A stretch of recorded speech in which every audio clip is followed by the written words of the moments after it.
Bonjour à tous, c'est Locas, j'espère que vous vous portez très bien. On se retrouve aujourd'hui pour une nouvelle vidéo qui va parler de l'équipe de France. Plus précisément, nous allons nous focaliser sur les oubliés de l'équipe de France, à savoir des joueurs qui étaient auteurs de bonnes performances en club mais qui n'ont pas eu leur chance sous le maillot tricolore. La France étant un énorme vivier de talents avec de très grands joueurs jouant dans les meilleurs clubs au sein des meilleurs championnats, il est devenu très compliqué de se faire une place au sein des listes de 23 de Didier Deschamps. De nombreux joueurs auteurs de très bonnes performances en club auraient pu mériter leur chance en équipe de France, mais cela n'est malheureusement jamais arrivé. Par ailleurs, cette vidéo ne parlera pas de jeunes joueurs comme par exemple Théo Hernandez ou Nordi Mukiele, car ces profils auront probablement une chance à l'avenir. Aujourd'hui, nous allons plutôt nous focaliser sur des joueurs en fin de carrière qui n'auront probablement jamais leur chance en équipe de France. J'espère que vous apprécierez cette vidéo et je vous souhaite un agréable visionnage.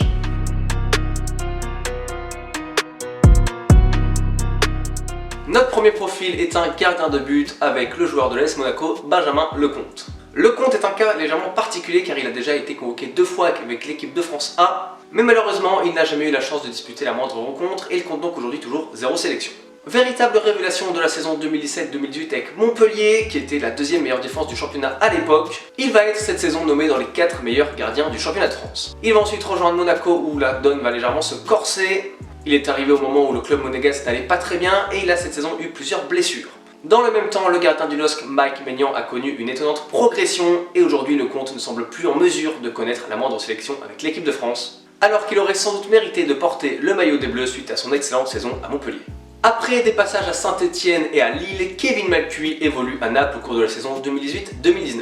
Il réalise une excellente deuxième moitié de saison au cours de laquelle il va s'imposer comme un titulaire indiscutable au poste de latéral droit. Il est donc titulaire dans un des meilleurs clubs européens avec une grosse exposition médiatique. Mais Didier Deschamps ne va jamais le convoquer alors qu'à ce moment-là la concurrence au poste de latéral droit en équipe de France n'était pas particulièrement importante. La saison d'après, le jeune latéral français va se faire les ligaments croisés et il ne va jamais retrouver son niveau d'antan. Il évolue aujourd'hui à la Fiorentina où il n'a que très peu de temps de jeu. Très clairement, l'équipe de France semble désormais très loin pour ce joueur. Avec un statut de titulaire indiscutable chez les Wolves depuis désormais 4 saisons, Willy Boly est un joueur habitué au plus haut niveau. Il évolue par ailleurs dans un championnat très médiatisé, ce qui aurait pourquoi pas pu lui ouvrir les portes de la sélection nationale. Cependant, Boly est un joueur qui n'a jamais été extrêmement médiatisé en France et qui par conséquent n'aura jamais vraiment été considéré par Didier Deschamps. Lassé de ne pas voir son nom dans les listes de l'équipe de France, Willy Boly a finalement décidé d'opter pour une autre sélection nationale puisqu'il a choisi de porter le maillot de la Côte d'Ivoire avec laquelle il est international depuis le mois de novembre dernier. À l'été 2017, Kenny Lala arrive à Strasbourg avec un statut d'illustre inconnu. Lors de sa première saison, il va devenir très vite un titulaire indiscutable à Strasbourg avec 34 titularisations, toutes compétitions confondues. La saison suivante, il devient une véritable révélation en Ligue 1 puisqu'il marque 5 buts et distribue également 9 passes décisives, ce qui fait tout simplement de lui le défenseur le plus efficace de tout le championnat. La même année, il va également remporter la Coupe de la Ligue avec Strasbourg tout en devenant une valeur sûre du championnat au poste de latéral droit. Très clairement, tout cela faisait de Kenny Lala un candidat idéal pour rejoindre l'équipe de France à une époque où il y avait peu de concurrence au poste de latéral droit entre Benjamin Pavard, Léo Dubois ou encore Djibril Sidibé. Cependant, la convocation avec les Bleus ne viendra jamais et Kenny Lala va même finir par quitter Strasbourg pour rejoindre l'Olympiakos cet hiver, ce qui sonne définitivement la fin de ses espoirs de revêtir un jour la tunique tricolore.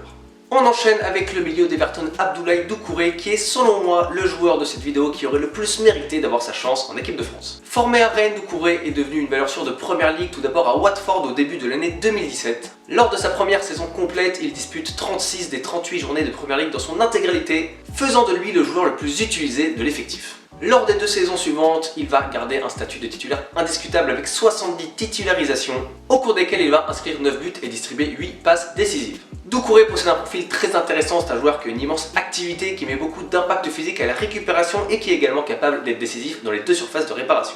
À l'été 2019, son nom avait même été annoncé au Paris Saint-Germain, mais le club de la capitale avait finalement opté pour Idrissa Gueye. Très clairement, un tel transfert aurait pu lui faire passer un immense cap pour pourquoi pas lui permettre de connaître sa première sélection avec l'équipe de France. Malgré d'excellentes performances, un statut de cadre dans une bonne équipe de Première Ligue depuis des années, Doucouré ne devrait vraisemblablement jamais voir l'équipe de France. La carrière de Francis Coquelin va basculer au cours de la saison 2014-2015.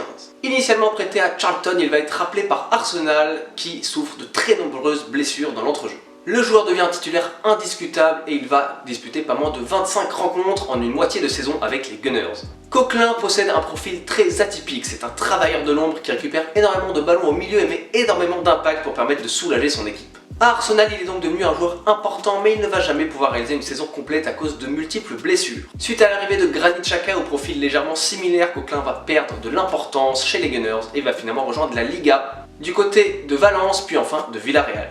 En Espagne, sa situation est globalement similaire, il ne réalise jamais de saison complète à cause de nombreuses blessures. Malgré un profil particulièrement atypique, des qualités certaines et de nombreuses sélections en équipe de jeunes, Coquelin n'aura finalement jamais connu l'équipe de France A. Jordan Verretou est probablement le profil de cette liste qui a le plus fait parler de lui au cours des dernières semaines. Passé par Nantes, Saint-Etienne ou encore Aston Villa, le milieu est un titulaire indiscutable en Serie A depuis désormais 4 saisons à la Fiorentina puis à la Roma. Cette saison, Verretou explose avec de magnifiques statistiques puisqu'il a marqué 11 buts et distribué 4 passes décisives avec le club de la Juve.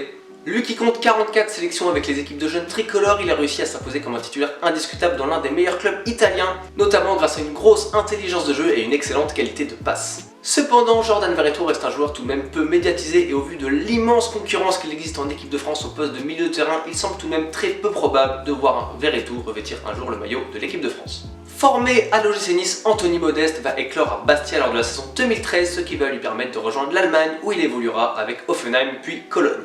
Joueur très peu connu en France, Modeste va pourtant devenir l'un des buteurs les plus réguliers de Bundesliga puisqu'il va marquer 59 buts en 4 saisons en Allemagne. Sa 4e saison est par ailleurs tout bonnement exceptionnelle, il va trouver le chemin défilé à 25 reprises, ce qui fera de lui le 3e meilleur buteur du championnat derrière 2 immenses joueurs que sont Aubameyang et Lewandowski. À ce moment-là, Modeste commence très clairement à se faire un nom et certains parlent pourquoi pas d'une première convocation en équipe de France. Pourtant, l'attaquant va rejoindre la Chine pendant plus d'1 an, afin de rentrer plus tôt que prévu puisqu'il sera en conflit avec son club pour des histoires de salaire impayés alors que le club va même finir par déposer le bilan. Modeste va ensuite revenir à Cologne avant d'évoluer aujourd'hui à Saint-Etienne, mais clairement il est très loin de son niveau avant son départ pour la Chine. Très clairement, la fin de carrière d'Anthony Modeste aura été plombée par un choix de carrière douteux en rejoignant la Chine alors qu'il était à un moment très proche de rentrer en équipe de France. Nous arrivons donc à la fin de vidéos sur tous ces profils français qui ont réalisé de très belles carrières en club mais qui n'auront finalement jamais leur chance en sélection nationale. Certains ont même évolué dans des grands clubs européens mais ont été freinés par des blessures ou parfois des choix de carrière discutables. En tout cas, j'espère du fond du cœur que cette vidéo vous aura plu et je vous invite à mettre en commentaire quels joueurs vous auriez également pu voir dans cette liste d'oubliés de l'équipe de France. Comme d'habitude, je vous invite à liker la vidéo ou encore à vous abonner à ma chaîne et je vous dis à très vite pour la suite de mes vidéos.